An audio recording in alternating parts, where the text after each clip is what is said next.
તો આખો મામલો જેટલો દેખાય છે તેનાથી વધારે ગંભીર છે, કારણ કે નીટની પરીક્ષા સાથે છેડછાડ કરવામાં આવી છે અને એટલા માટે આખા રાજ્યના શિક્ષણ પર સવાલ થાય છે।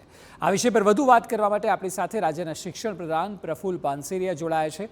આપનું સ્વાગત છે સર। સૌથી પહેલો સવાલ એ કે આખું કૌભાંડ જે સામે આવ્યું છે એ બાબતનું આપનું પહેલું રિએક્શન શું છે? આપ માનો છો કે આ નિંદનીય છે? આમ તો નીટની એક્ઝામ એ કેન્દ્ર સરકાર દ્વારા સમગ્ર ભારતની અંદર લેવાઈ છે। ગોધરામાં 5 તારીખે જ્યારે એક્ઝામ શરૂ થવાની હતી એ વેઇટ વન ફોટો પ્લીઝ પાડી લો ફોટો। આપણી જ છે, આપણે જ બનાવી છે ને આપણા જ મતથી બની છે આ વંદે ભારત। સાચી વાત।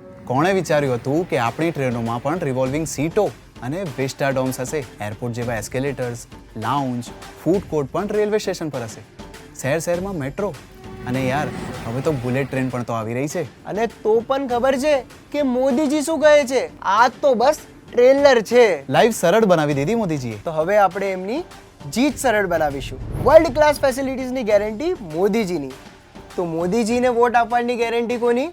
આપણી જ તો। કમળનું બટન દબાવો, ભાજપને જીતાડો। પહેલા કલેક્ટર, ડેપ્યુટી કલેક્ટર, નિવાસી કલેક્ટરને એક બાતમી મળે છે અને તુરંત જ એને અમારા જિલ્લા શિક્ષણ અધિકારી કિરીટ પટેલ પોલીસને તુરંત જ એ સ્થળ પર મોકલ્યા। જે તુષાર ભટ્ટ કરીને જે શંકાના દાયરામાં હતો, જે ડાયરેક્ટર હતો પરીક્ષા માટેનો, એને તુરંત જ પકડી અને પ્રિન્સિપાલની ઓફિસમાં લઈ જવામાં આવ્યા। ત્યાં બધું પૂછ્યું।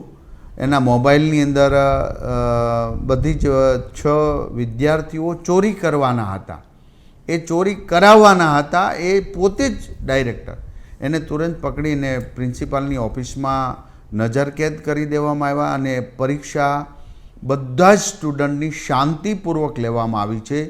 ક્યાંય ચોરી થઈ નથી, ક્યાંય ચોરી કરવાના હતા એ 5 સ્ટુડન્ટો એ પહેલાં જ પ્રશાસને બહુ મહત્ત્વની ભૂમિકા ભજવી અને હોશિયાર સ્ટુડન્ટ માટે આ એક બહુ ખુશીનો સમાચાર છે કે આવી ચોરી થતાં અટકીને બીજા 6 સ્ટુડન્ટને એના અન્યાય ન થાય।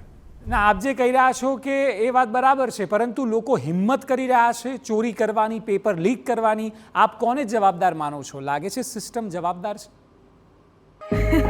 હા હા, મન ભરીને જુઓ, આપણો જ છે અને આપણા જ મતથી દેશભરમાં મોટા મોટા પુલ બન્યા છે। અમારી જિંદગી તો પૂરી થઈ ગઈ બેટા। અમારા સમયમાં તો અટકાવવું, લટકાવવું ને ભટકાવવું, બસ આ જ કલ્ચર હતું। પણ તમારા માટે મોટા કામ કરવા વાળો બેઠો છે। માત્ર 10 વર્ષની સ્પીડ જોઈ લો, અટલ બ્રિજ થી સુદર્શન સેતુ જોઈ લો, સરદાર સાહેબના સ્ટેચ્યુ થી ગિફ્ટ સિટીની રોનક જોઈ લો, અને આટલું બધું કરીને પણ મોદીજી કહે છે આ તો હજુ ટ્રેલર છે। કમળનું બટન દબાવો, ભાજપને જીતાડો। આમ તો આ એક સરકારની એજન્સી, કેન્દ્ર સરકારની એજન્સી દ્વારા એક્ઝામ લેવાય છે અને જે તે ડિરેક્ટર મૂકવામાં આવ્યા હતા એ જ્યારે વિશ્વાસઘાત કરતા હોય એ પહેલાં જ આપણી સરકારની એજન્સી એને પકડી લે છે અને પૂરું ચોરી કરવાનું કૌભાંડ, 5 વિદ્યાર્થી કે 6 વિદ્યાર્થીના ચોરી કરવાના કૌભાંડને એ પહેલાં જ પકડવામાં આવે છે। એટલે પરીક્ષાના કોઈ ડિસ્ટર્બન્સ નથી થયું, ક્યાંય ચોરી થઈ નથી। થયા પહેલાં પ્રશાસન છે જે કામગીરી કરી છે એને હું મંત્રી તરીકે તો હૃદયપૂર્વક અભિનંદન પાઠવું છું, પણ એક વાલી તરીકે, વિદ્યાર્થીના વાલી તરીકે પણ મને ગર્વ છે કે સારા વિદ્યાર્થીને અન્યાય ન થતાં પહેલાં જ આ કૌભાંડને ડામી દેવામાં આવ્યું છે અને પરીક્ષા શાંતિપૂર્વક લેવામાં આવી છે।